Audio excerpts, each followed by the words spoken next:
Everybody, I hope you are doing well.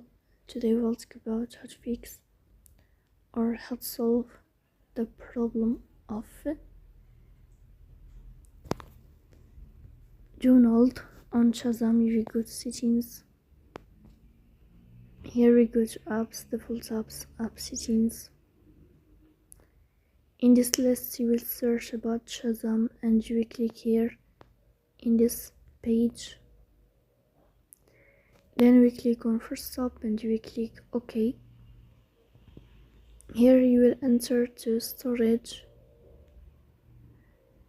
Then we click on clear cache. In the end you will turn off your phone and you will wait a moment to restart your phone again to fix that problem. So that's all. Don't forget to press the bell icon and subscribe. See you next time and thank you for your watching.